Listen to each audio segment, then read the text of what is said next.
Dr. Katrina Lantos-Swett is chair of the U.S. Commission on International Religious Freedom, and she joins us now by Skype. Dr. Swett, tell us more about the blogger's case and why did he receive such a harsh sentence?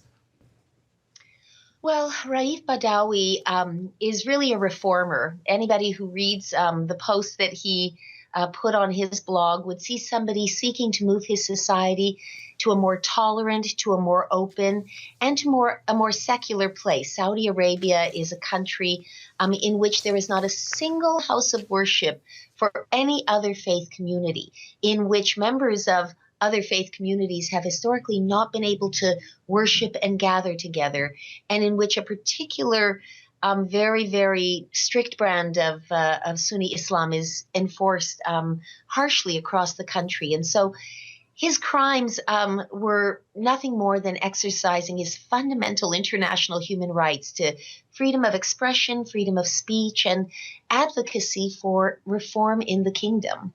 Now, you and 6 other commissioners volunteered to take his punishment. Why do you make such an extraordinary gesture?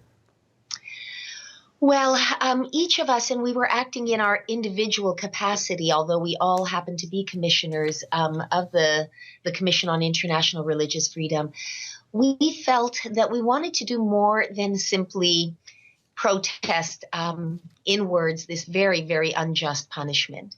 And I think in a tradition that certainly many of your viewers will recognize, we wanted to stand beside him and stand in his place.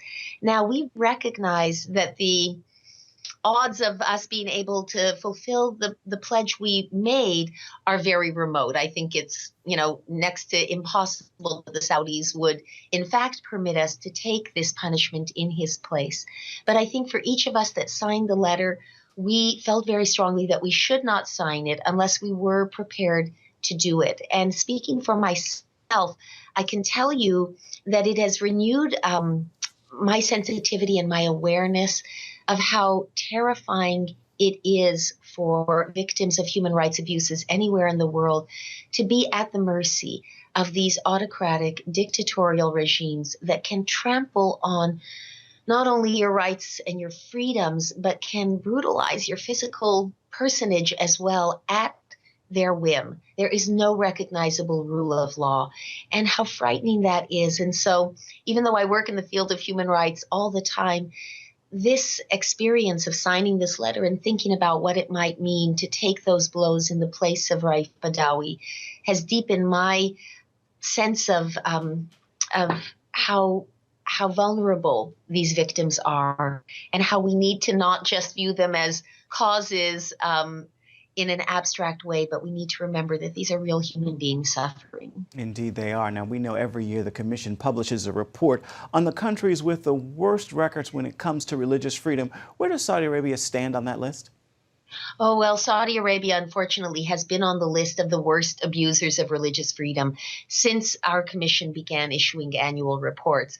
We refer to those countries as CPCs, or countries of particular concern, and they are, as I say, the most egregious abusers of the fundamental right to freedom of religion in the world. And Saudi Arabia is on that list and has been since we've been doing annual reports. Now, the Saudi king just died, leaving open the possibility of changes in that kingdom. What can the new king do to show support for religious liberty? Well, we would say right off the bat that he should vacate and cancel the sentence of Raif Badawi. He should free this man. I think it would be an incredibly positive gesture. A transition like this from one leader to another is always an opportunity for a government, for a nation, to put out a marker of the direction in which they intend to go. And I would encourage the new king to do this as a gesture of openness, of reform, and as our letter alludes to, of compassion.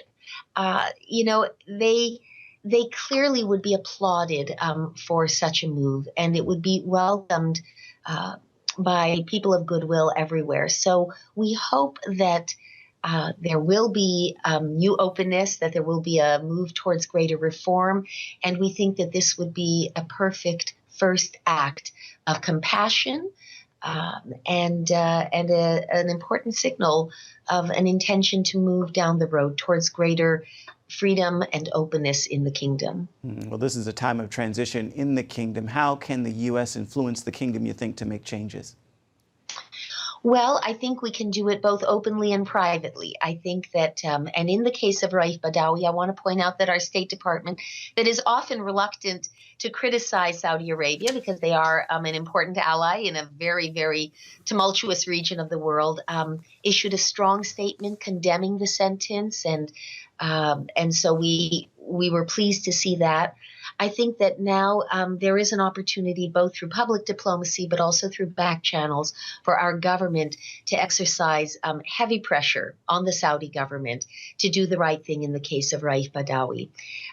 Those of us who signed the letter on his behalf have been contacted by his wife, and Mrs. Badawi shared with us, which was very, very touching and moving to all of us, that Raif cried when he heard about our offer, that it meant a great deal to him to realize that he was not alone, was not forgotten, and that there were people he had never met and with whom he superficially shared very little in common, that were ready to step in and try to bear this terrible burden with him.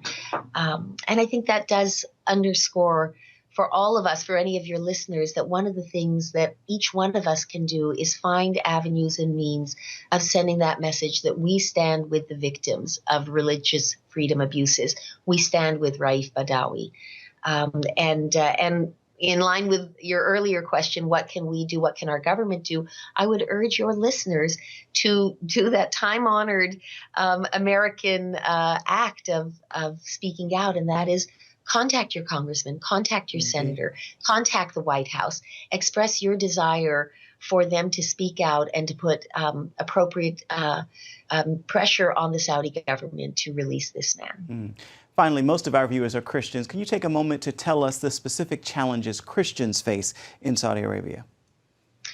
Well, as I say, there is absolutely no space for any sort of publicly acknowledged worship. Christian communities do meet privately. When I traveled to Saudi Arabia as part of a USERF delegation, we met with religious leaders from various faith communities, including a number of Christian leaders. And they said that, while they are permitted quietly, privately to pastor and care for their congregations, and people, for the most part, are permitted quietly to worship, not, as I say, in a house of worship. There is always a sense of fear that accompanies it.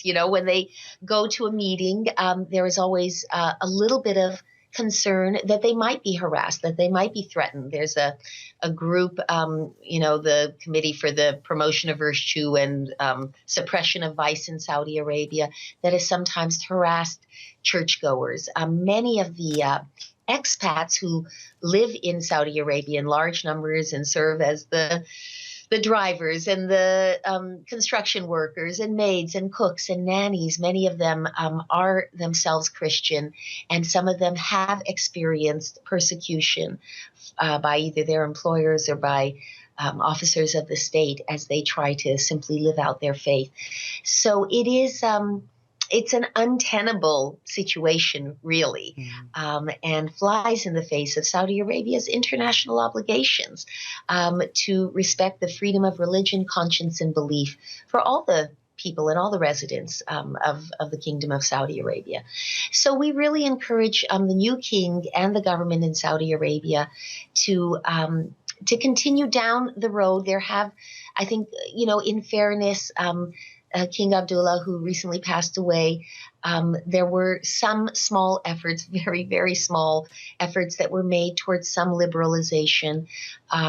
They pale in comparison, sadly, to the other side of the ledger, but we would encourage more steps and more aggressive movement in the direction of reform, living up to international human rights obligations, and understanding that protecting freedom of religion strengthens societies. It does not weaken them. Saudi Arabia has a large Shia minority that is the majority in some parts of the country and has felt very persecuted and excluded. And so it is in Saudi Arabia's interest to broaden the space for freedom of religion, conscience, and belief. It stabilizes and strengthens societies. It does not weaken and undermine them. All right, Dr. Katrina Lantos-Swett, thank you so much for your time. Thank you. Bye-bye.